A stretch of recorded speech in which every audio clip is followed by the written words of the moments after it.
The Exuma Keys Land and Sea Park in the Bahamas is one of the oldest marine protected areas in the world, a man-made sanctuary in the sea. The waters teem with life from the smallest to the largest creature in the food chain, because they are protected from the most efficient predator our oceans have ever known.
Now, where do you... Well, I reckon if you fish off that point, cast it. Cast a fly, straight out. My first salmon, also the largest I ever caught. Here we come. On a Welsh river, 23 pounds. I was chuffed to bits to catch that. Huge fin. I have never been more proud of myself. It was the last that anybody caught on that beat for years and years. I don't think anybody's caught one as big as that since. And I was triumphant, but I also have felt guilty about that fish ever since, because it was one of the last of a spring run that now no longer happens. Now, why were fewer of them coming back? Well, I didn't know, but I thought I'd better find out.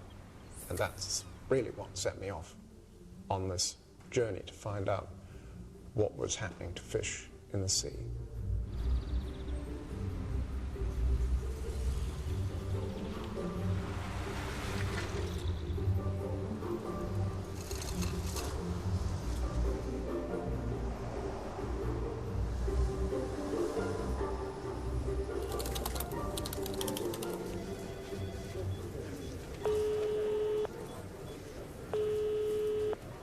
It's Clover, Charles Clover. I've got some queries. Yes? What is the tuna that you serve? Which ocean is it from and how is it caught? As a journalist, what changed my view of the sea is when I walked into the wrong press conference in The Hague in 1990. And this was the first presentation I'd ever seen about the effect of trawling upon the seabed and upon the creatures that lived on it.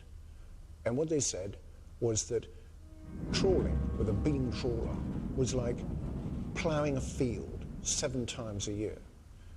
And I'm a farmer's son, and I thought to myself, how many crops would grow if you ploughed that field 7 times a year? And I thought not very much at all.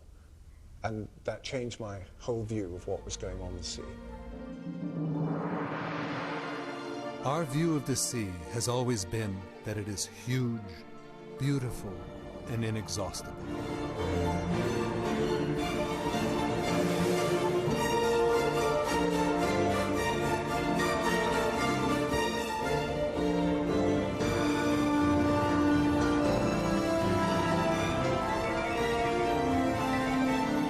The oceans are the common heritage of all mankind, and for billions of years they have been full of life. These huge resources, these that we once believed to be renewable, that our whole human history has led us up to now to believe that are renewable are not renewable anymore because of what we're doing to them.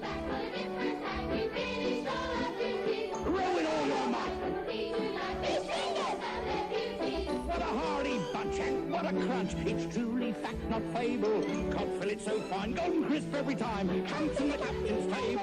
We never used to think about where our fish came from, but in fact, they are wild animals.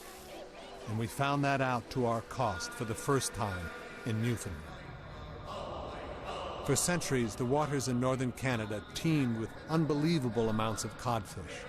Legend had it that you could walk across their backs on the water. The cod was so plentiful, the communities thrived on fishing. As the years went on, technology improved. The boats got bigger and catches increased. The bounty seemed endless. Then, in 1992, the unthinkable happened.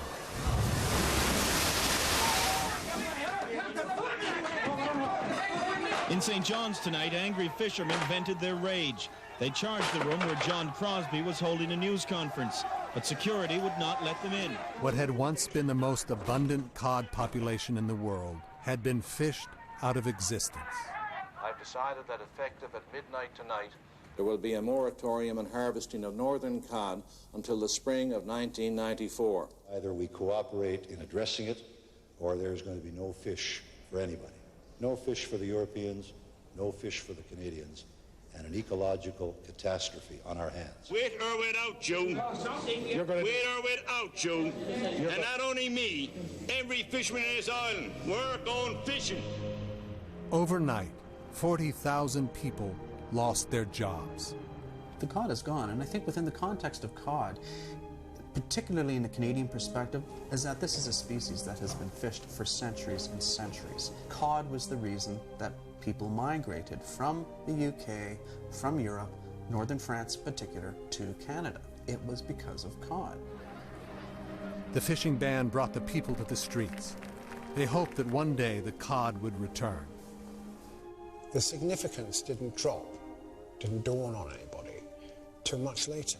Today, there are so few left that they've got endangered status in Canada, and the cod populations have not rebounded despite a moratorium on cod fishing since 1992.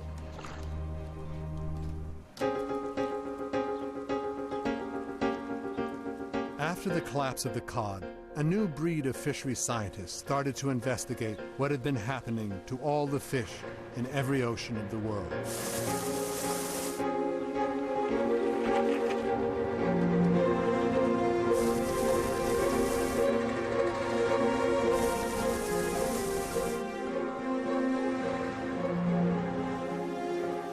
Local catches of fish had been declining almost everywhere.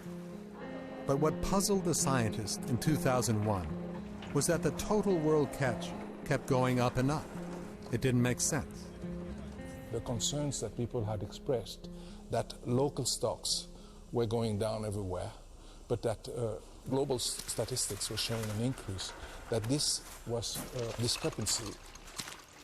Daniel Pauly, a leading expert in global fishing, was asked by the United Nations Food and Agriculture Organization to investigate this mystery. Daniel Pauly had the brilliance to start examining why, in the face of the evidence that you saw in front of you locally, and in the face of evidence like Newfoundland, that the figures kept going up. It was when Pauly and his colleagues looked at the reported catches from China that they found their answer.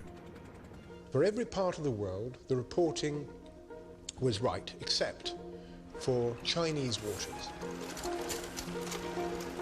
When Daniel Pauly came to this department and he said, I think they're wrong. I said, what do you mean they're wrong? He said, well, it can't be that China's catching that much. And they found that actually when you looked at the biological productivity of the sea and what we know about it everywhere else, the Chinese figures could not be right. They were just made up. They were made up by communist officials who only got preferment if the graphs went up. Graphs kept going up because they kept making up the figures.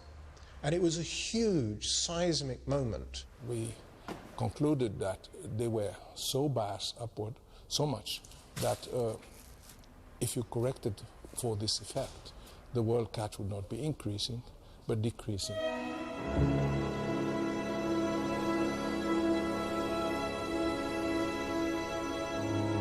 For the first time in human history, the future of the food the world gets from the sea was in doubt.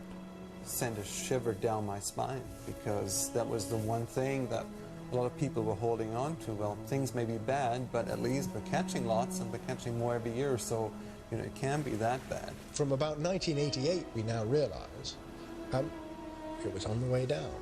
And we only figured that out in 2002. All of these things were like warning signals, and they were telling a story in aspects. This is a story that was going on at the same time as human influences elsewhere, but it's been told late. It's been told we haven't had so much time to do something about it. Now it's on us. And now, in the next maybe 40, 50 years, it's crisis, it's crash, it's do something about it time. And that's why this is arguably one of the biggest problems in the world.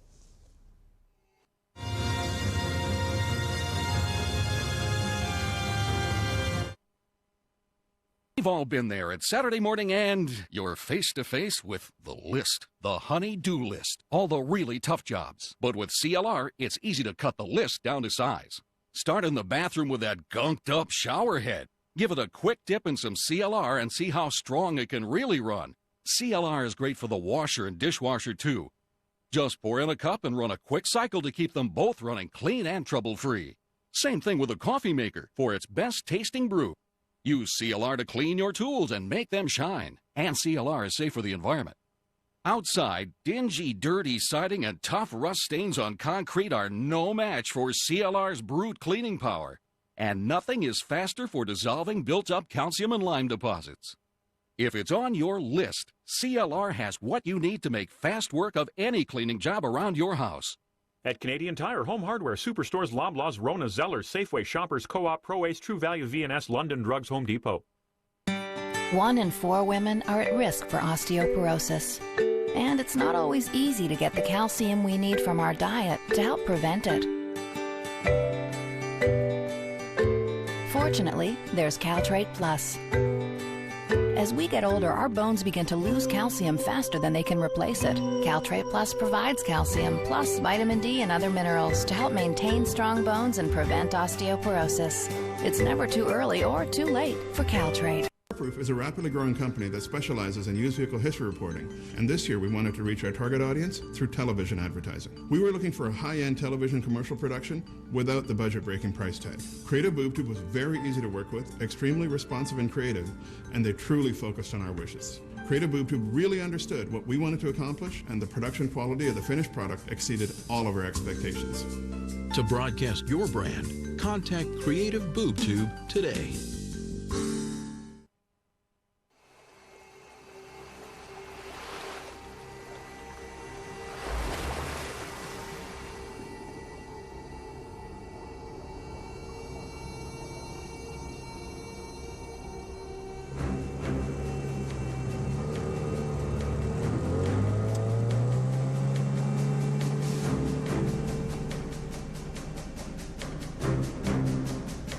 For the last 3,000 years, these men and their forefathers have expected giant bluefin tuna to migrate from the Atlantic Ocean to the Mediterranean Sea.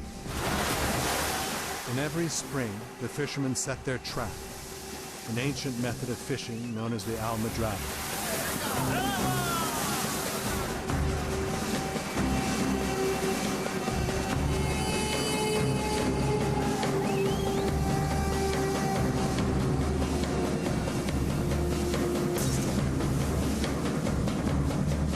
The almadraba fishermen once used to catch thousands of bluefin. But over the last 10 years, their catches have declined by 80%.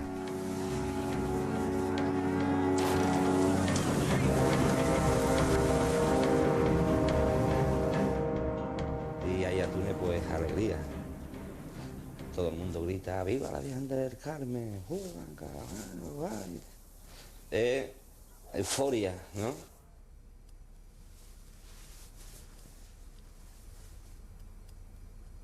Pues ya te he dicho, como te contaba, esto no es tal como cuando yo llegué, ¿no? Hace 22 años. Esto tenía mucha vida, aquí estaba tu mujer, tus hijos. Llega un momento que ya los hijos no vienen porque la situación no está muy bien. Y el momento porque la mujer se tiene que quedar con los hijos. Es una pena que yo tengo 45 años y esté hablando de esto. Porque yo también quisiera que a lo mejor...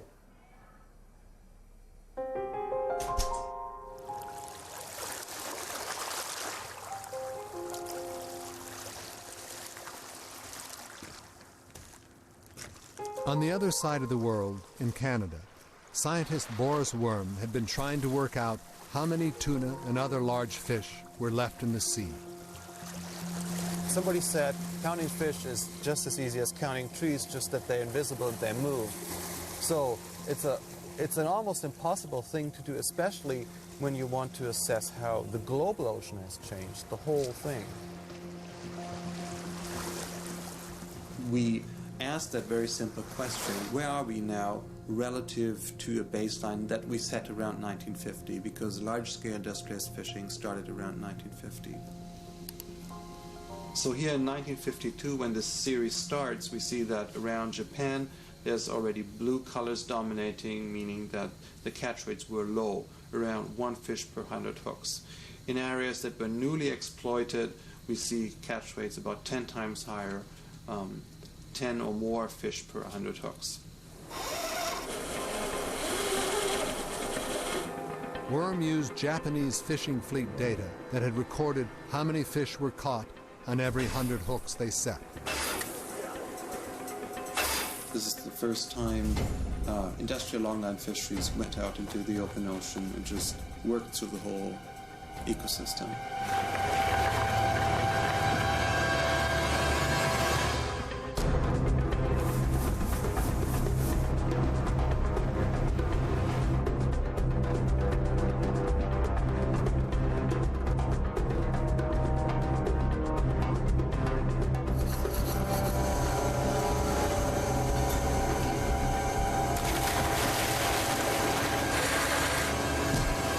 See that the fishery has reached a truly global coverage, and a lot of the ocean is in the blue colors now, meaning the abundance of these large fish globally has probably declined by about 90%. This has been widely criticized, and there have been many papers written to undermine and attack these findings. Totally wrong. There's just no question that's totally wrong. Some fisheries scientists felt that Worm's findings didn't reflect their local situation. Some thought that even attempting to count how many large fish were left in all the oceans was an impossible task. I think that in their haste to get the big picture, they don't look carefully enough at local places. They actually disagree with one thing: certain tuna, yellowfin and skipjack in the Pacific. And there they say it's only 70%, not 90%. Whether it's 90 or 95 or 80 or 70 is rather irrelevant. We all know they've declined dramatically. So focusing on the particulars in that sense is not helpful. The overall trends in Worm's findings were reflected in official data. Species after species had collapsed. Everybody recognizes that there's major problems in the world's fisheries, and at one level, it's a question of how bad is it. Global fishing capacity could catch the world catch 4 times over. The world's longlining industry sets 1.4 billion hooks every year. These are estimated to be set on enough line to encircle the globe more than 550 times. The mouth of the largest trawling net in the world is big enough to accommodate 13 747s. We are fighting a war against fish, right? And we are throwing at them our industry, and we are winning. And that's how we perceive our interaction with them. It's a fight. The thing is, we're too good right now. Technologically, Not a single hunted animal on this earth has a chance. The skipper knows exactly where he is in relationship to a rock where fish could hide, in relationship to a wreck where fish will be attracted to.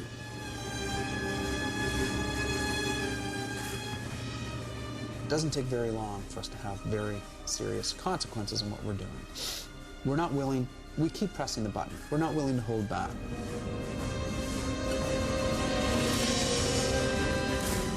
Fishing has transformed entire ecosystems. In fact, one of the largest scale transformation of the planetary environment has been the impact of bottom trawlers, nets that are dragged across the seabed, and as they are pulled, they cut down the animals that live on the surface, things like corals and sea fans and sponges. The signs of destruction brought up on deck by the trawl would make an angel weep. If the fishing effort continued to increase, continued to be directed at dwindling resource, you would, of course, catch most of it.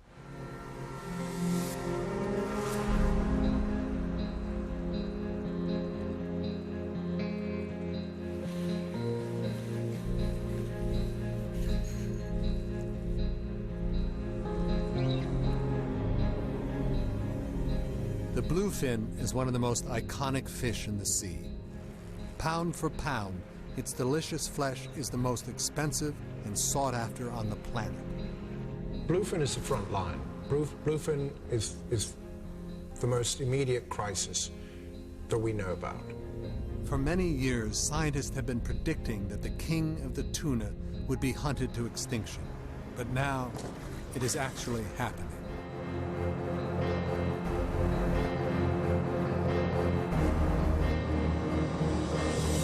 Roberto Mielgo is a bluefin tuna fisherman who has turned whistleblower on an industry he believes is out of control. A lone presence in the ports of Europe, Mielgo is hunting for information to bring the slaughter to a halt. It's bluefin. I can actually tell from here it's bluefin.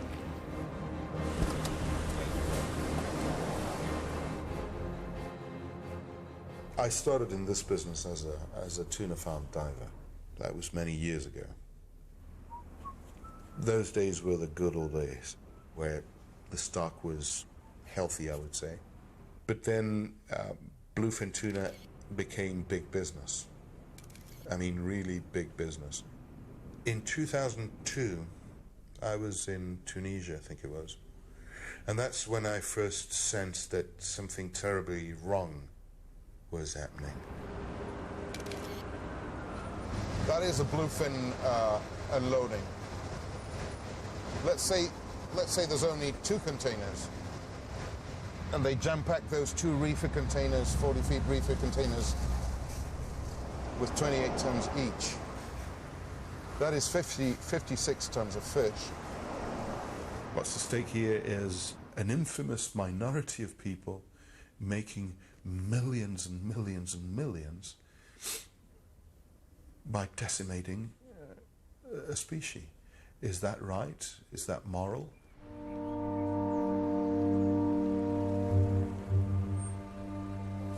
In Luxembourg, European Union ministers meet to decide the fate of the fish and the industry which depends on it. Fishing is supposed to be controlled through internationally agreed quotas, the amount fishermen are allowed to catch. These are recommended by scientists. Scientists are recommending a catch of 15,000 tons simply to avoid collapse. In order to rebuild the fish population, the catch needs to be less, at 10,000 tons. But ministers vote for a catch of 29,500 tons, twice what it should be to keep the population from crashing, and 3 times what it should be to let the fish recover. If fishery managers were engineers, they would have been fired long ago because we'd be having collapsing buildings and bridges all over the place because the calculations are so far out. And so it's not a question of if fish stocks will collapse when you make decisions like that. It's a question simply of when. Collapse is inevitable.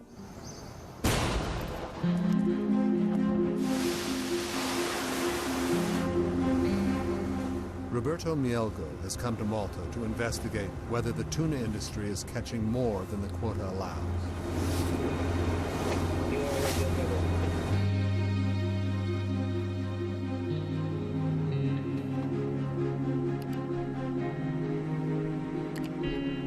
Hello, Charles. How are you doing? How are you getting on? Oh, well, busy. Have you found a lot? Quite a lot, yes. Despite the scientists recommending an annual catch of 15,000 tons and the politicians setting 30,000 tons, official figures show that the Mediterranean bluefin tuna industry simply ignores the regulations and catches 61,000 tons, a third of the entire bluefin tuna population. This is a disgrace. Nobody is enforcing the rule of law.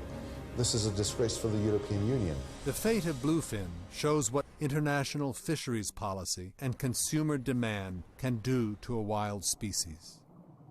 But the race to catch the last fish, whatever its price, is happening all over the world.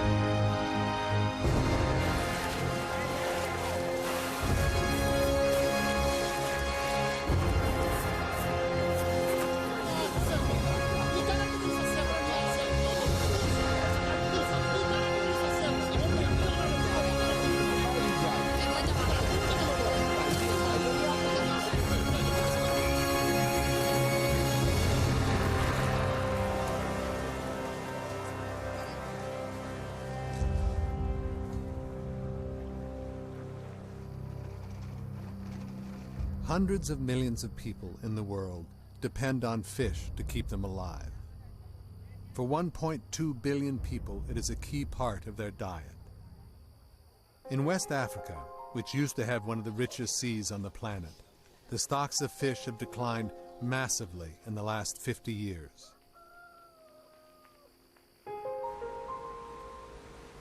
Rashid Soumaila is an expert on West African fisheries who has come to Senegal to find out what effect this has had on local people. Fish is crucial in West Africa, so it is very important to keep this going for the sake of the people, because if the fish goes down, the coast of West Africa will be littered with problems. We cannot afford to let this go. Adama Mbergo is an artisanal fisherman who lives in Dakar, the capital of Senegal. Fishing is his livelihood. jamono jooju sunu maam yi man li ma jot a fekkee dañ daan ñëw maanaam li ñu doon wax napp na daal côte bi yaatu na ci booru île bi nii la sunu maam yi daan ñëw di jàpp jën yu bari ñun ñu siy teg sunu bët ñun loolu moo ñu koromp tey ñu yaakaar ni ñun bu ñu juddoo ba màgg da nga naan gis koo xamante ni sax papam. Meanwhile, on the same shoreline, money is being made.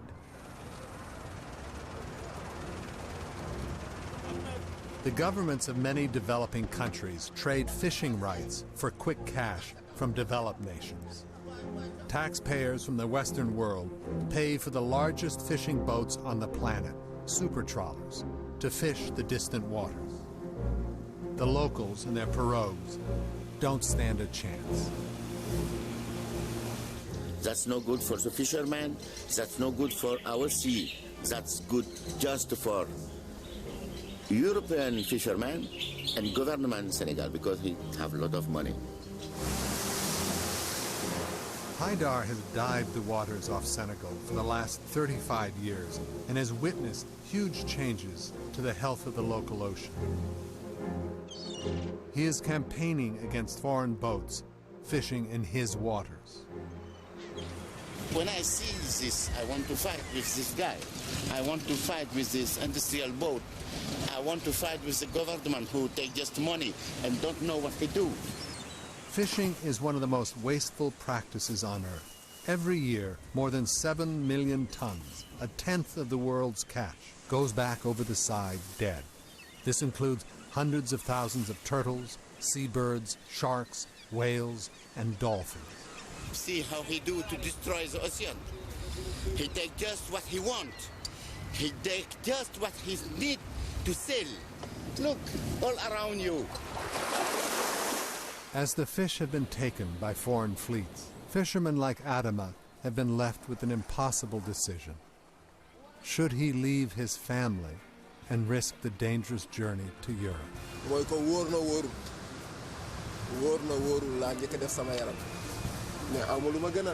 Fish goes, the people are made poorer, and what happens? They try to immigrate. The Europeans like our fish, but they don't like the people. The fish has visa to come in, but the people are tender.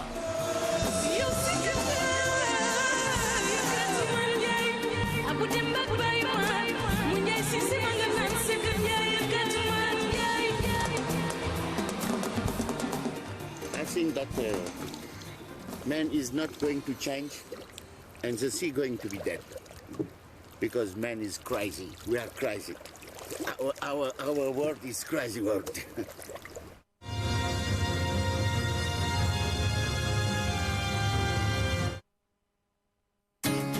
Finding your first home is an adventure. You're smart. You've done your research, but you still have questions. For Sarah and Raj, their local RBC mortgage advisor had the answers they needed, every step of the way. She helped them budget for a home they could afford, made sure they got the mortgage they needed, and gave them a great rate. No wonder more first-time homebuyers finance their home with RBC Royal Bank than any other bank in Canada. RBC, advice you can bank on. One is good, two is better, especially when they work together. Like Behr Paint and Primer in one, inside and outside, because it paints while it primes, and primes while it paints. Every brushstroke works like two, so you get done faster and get to see your beautiful results a lot sooner. Ask for Behr Paint and Primer in one. A great value, exclusively at the Home Depot. Good, better, Behr. I'm Joel Matlin, president of Alarm Force. I'm pleased to announce our Alarm Care system. Alarm Care is an emergency medical system where in any emergency, you can contact our central station at just the push of a button. Alarm Care is only $28 a month with no annual contract. Call today. Call 1-800-267-2001. Alarm Force. Alarm Force is listed on the TSX. 1 in 4 women are at risk for osteoporosis. And it's not always easy to get the calcium we need from our diet to help prevent it. Fortunately, there's Caltrate Plus. As we get older, our bones begin to lose calcium faster than they can replace it. Caltrate Plus provides calcium, plus vitamin D and other minerals to help maintain strong bones and prevent osteoporosis. It's never too early or too late for Caltrate.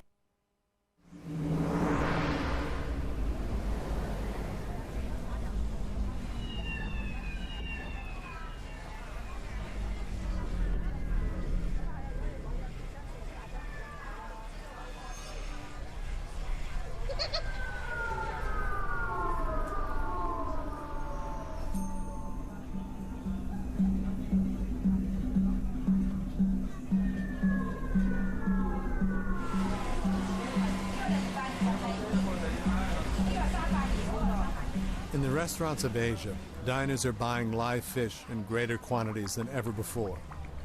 These are being taken from the most beautiful parts of the planet, the Coral Triangle. The Coral Triangle is an area of ocean half the size of the United States in the seas of southern Asia.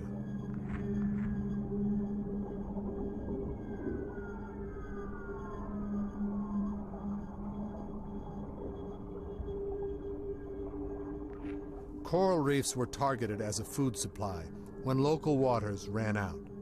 The most desirable fish are the reef's large, colorful predators.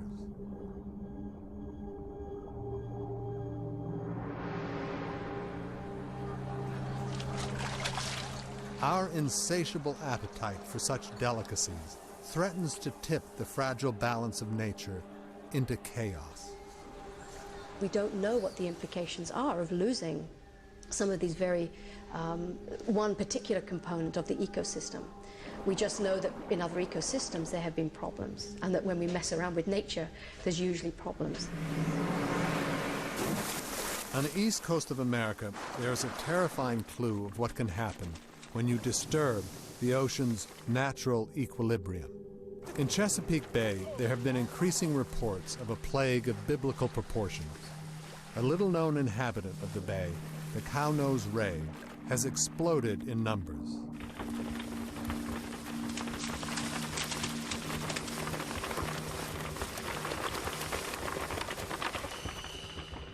Local scientist Pete Peterson was investigating the increase in the cow-nosed ray population when he noticed that the graph of their growth was the exact opposite of the graph of the decline in their main predator, the shark. Even a number of quality scientists will tell you that statistics are in some ways icing on the cake when you do your science. But to tell you the truth, as you look at a plot of how the numbers of sharks along this coast have changed, how the numbers of rays, skates, and smaller sharks have changed at the same time, you don't need a statistic at all. It jumps right off the page at you. When large predators are taken out, when they're depleted in abundance as much as they are, we have large ecosystem effects that can cause all sorts of domino effects throughout the ecosystem.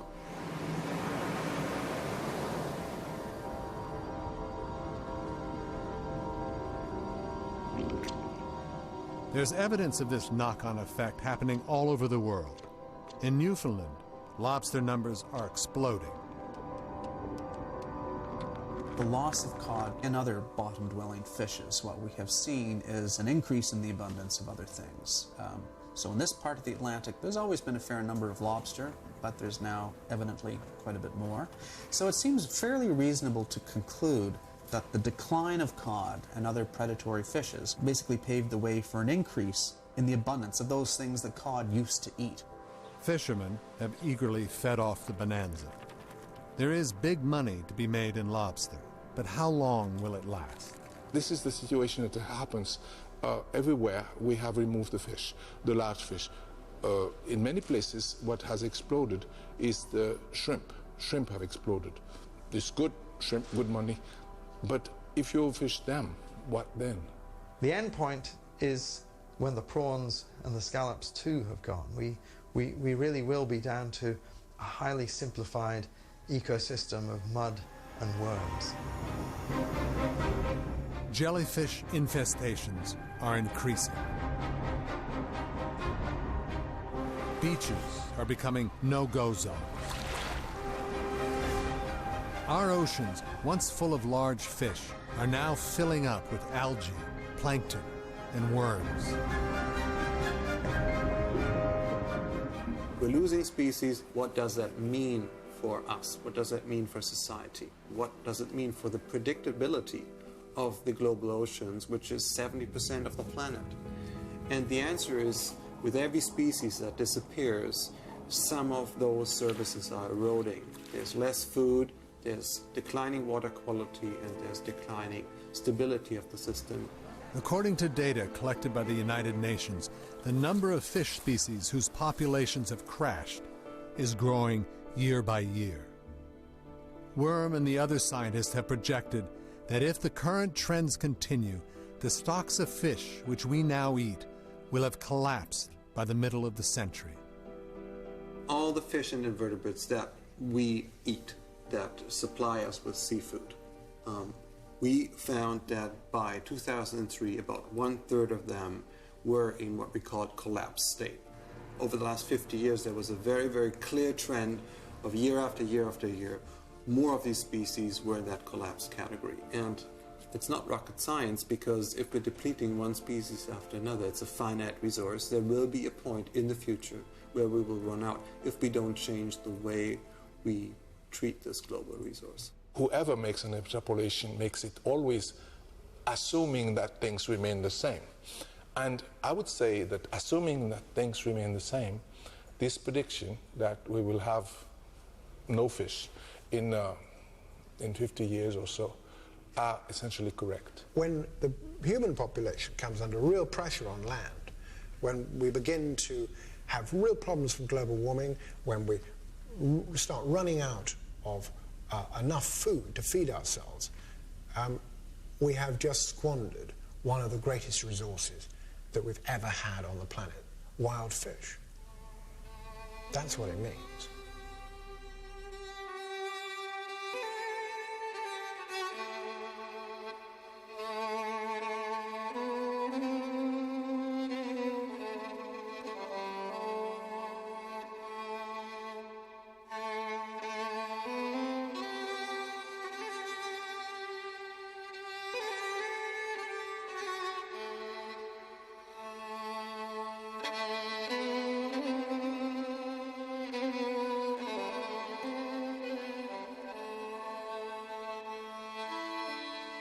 For generations, men have hunted the world's oceans. For generations, we have eaten fish. What can our generation do to stop us reaching the end of the line?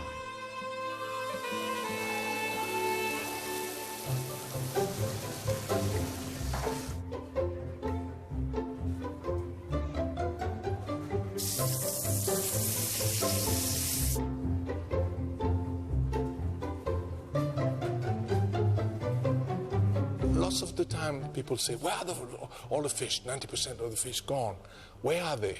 Well, we have eaten them. That's what we have. We have eaten them.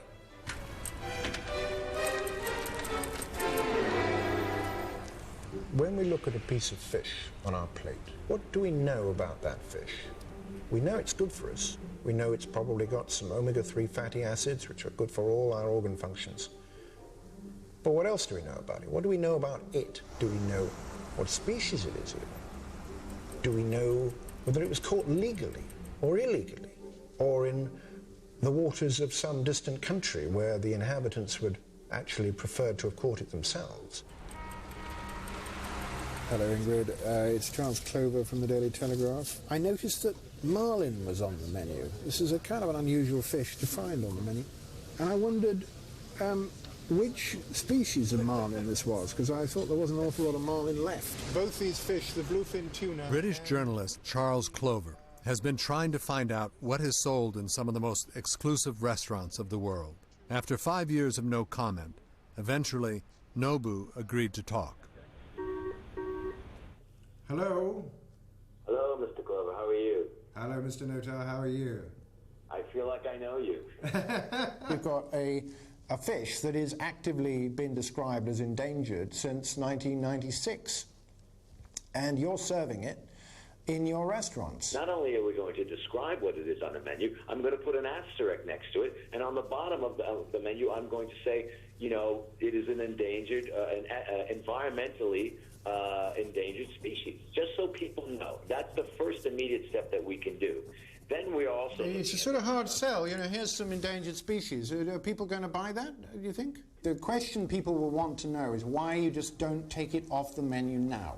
If you've got orangutans and, you know, cheetahs and lions and tigers and things on that menu, I mean, people would, you know, be walking away. There'll be a huge scandals. There'll be tabloid stories about it. People would be execrated. There would be turds on people's doorsteps and in envelopes being shoved through them. People would, you know, burn each other's houses down, scratch through their cars. And yet, we're doing it to things in the sea, and we're doing the same thing. This dish is modern, cool, refreshing, looks really, really, like, flashy, but it's dead simple. So, I've got some beautiful bluefin tuna. Now that these kind of popular television programs with celebrity chefs have made fish fashionable, is it too late to save the world's oceans? People ask me all the time, are you despairing or are you hopeful? And I say, I'm absolutely hopeful. We have a much better understanding than even 5 years ago of what's going on. Like with pollution, like with ozone depletion, with climate change more recently, things started to happen and people made changes.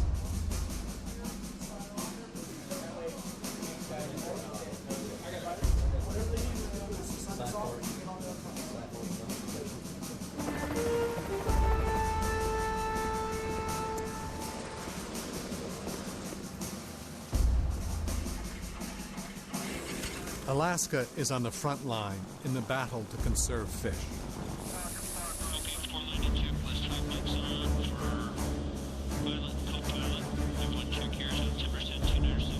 Alaska has a 200-mile fishing limit, which it strictly enforces. Portlock Bank, coordinates are going to be 56. It appears that they've been fishing in one area and they're claiming another. One of the lessons from Alaska is first you have to not allow new boats to enter, and you have to find mechanisms to get some boats to leave. Alaska's fishing policy is not perfect, but the number of fishing boats here is carefully controlled, and managers can monitor how much is being caught and react accordingly. One of the differences between Alaska and, let's say, the North Sea is that the average exploitation rate on stocks in Alaska is on the order of 10% a year. In the North Sea, it's 50%. If you look at it from just a personal perspective, sometimes there's a personal sacrifice. But you take that knowing that it gives you an opportunity to maybe have a better season 2, 3, 4, 5 years from now. We just don't want to catch that fish this year or next year. We want to catch it 10, 15, 20 years from now.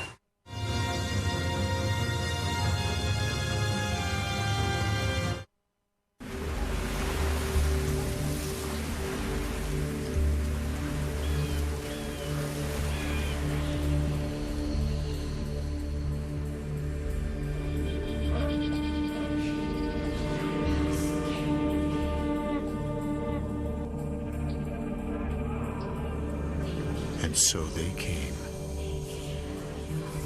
5 centuries before Columbus. Fearless warriors out to discover a new world. The Vikings.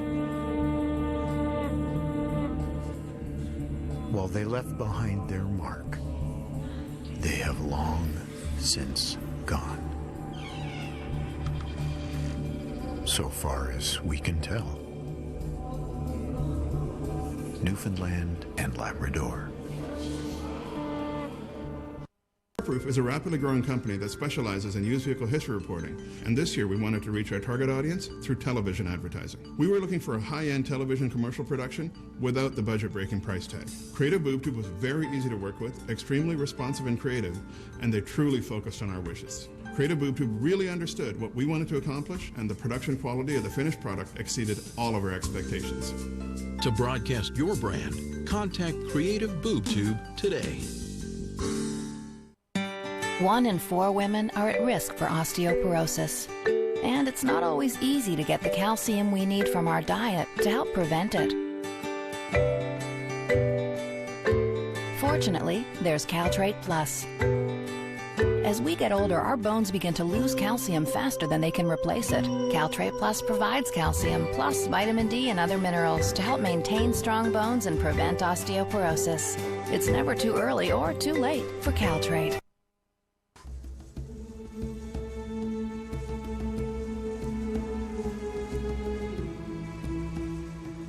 As consumers, we have the power to bring about a positive change at sea by demanding to know where our fish comes from, how it was caught, and whether it is in danger. There is a fishing industry out there, some of which is trying incredibly hard to get it right. And they are not being supported as much as they should be, because people are not recognizing the difference between what they're doing, what the guys who are just rampantly raping the seas are doing.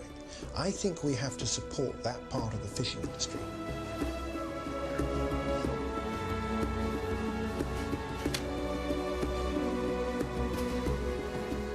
For consumers, there are guides to identifying which fish is better to eat. Then there are labels which certify its sustainability. One is issued by the Marine Stewardship Council, the MSC. What we do and the choices we make in, say, supermarkets, when we go to a restaurant, actually has a direct effect on marine diversity. Knowledge is power, and what knowledge gives you is the opportunity to change the way that you do things, to change the way you behave. More and more fish are now being farmed. Many people see this as an answer to the increasingly desperate problem facing our oceans. But fish farming is not all that it seems.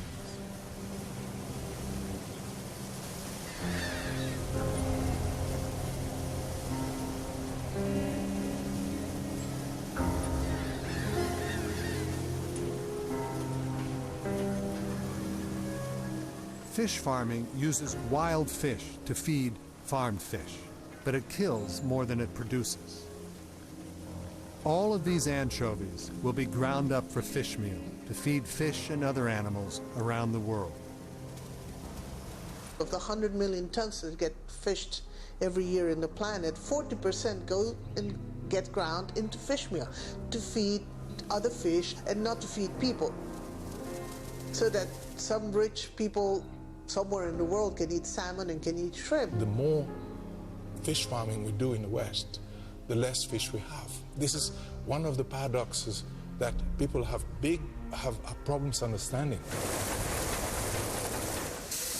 Aquaculture for species that eat fish doesn't have that much room to grow because there just aren't that many fish out there in the ocean to feed them anymore. You actually convert fish from one species into the other. You don't make more fish, at least not when you have farmed fish. On average, 5 kilos of anchovy make only 1 kilo of salmon. We've reached the buffers. We have reached the limits of what the ocean is capable of providing to feed the fish farming industry. So how can it grow if it's already reached the end of its feedstock? Patricia has started a campaign to encourage people all over the world to eat small fish like anchovy, herring, and mackerel, instead of the farmed fish that are fed on them. Why not eat the fish directly? Why not eat the anchovies? They're much better for you than salmon anyways. It's this tiny little fish that has all the energy that you need to be healthy.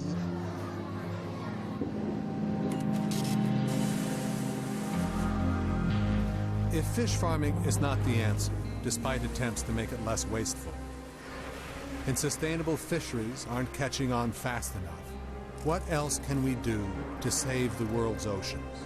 We need to turn back the clock 200 years to bring back life, to restore its previous abundance and productivity in some places around the world oceans. I'm talking about creating a network of areas within which we can turn back the clock.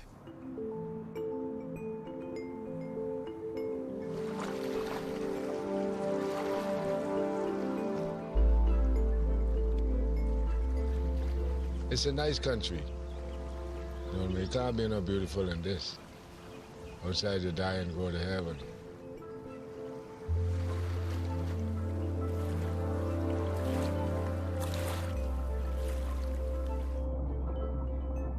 Marine reserves are areas of the world's oceans where commercial fishing is completely banned. The results can be staggering. Wherever people have established an area that's off limits to fishing and policed it well, they've been resolute in their pursuit of protection, reserves have shown marvelous benefits.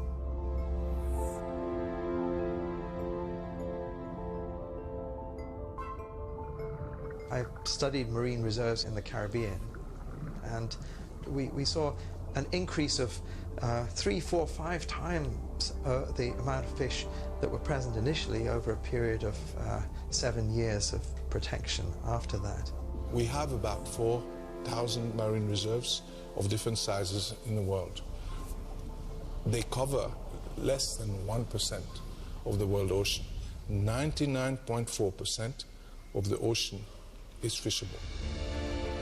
The world has signed up to establishing a network of marine protected areas by 2012.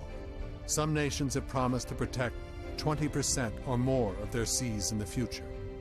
But we have to put pressure on governments to ensure this happens. According to the UN, according to the only laws that we have of the sea belongs to us, the citizen. Not to the fishermen, not to the aggregates industry, not to the oil and gas industries. It's ours. So why don't we claim it back? Marine reserves on their own will not solve the problem of the emptying seas. Fishermen and migratory fish will move to unprotected areas, so these also have to be controlled. Politicians have to act responsibly when making decisions about the oceans.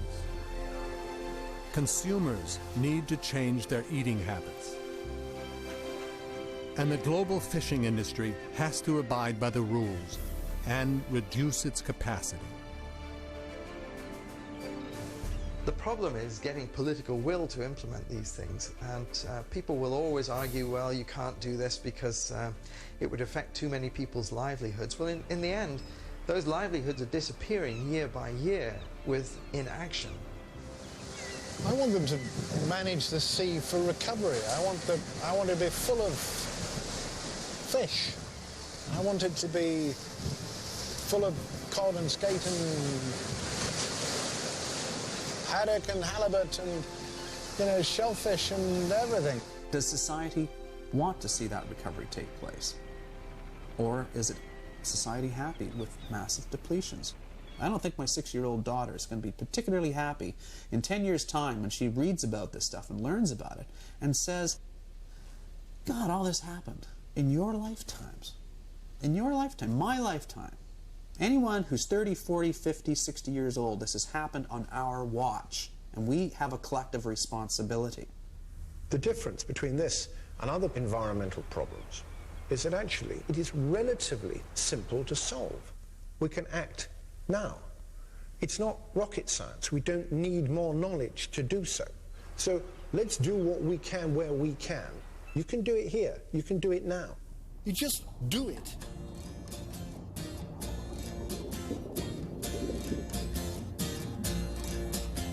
Now there are 3 steps to heaven. Just listen and you will plainly see. And as life travels on and things do go wrong, just follow steps 1, 2, and 3. Step 1, you find a girl you love. Step 2, she falls in love with you. Step 3, you kiss and hold her tightly. Yeah, that sure seems like heaven to me.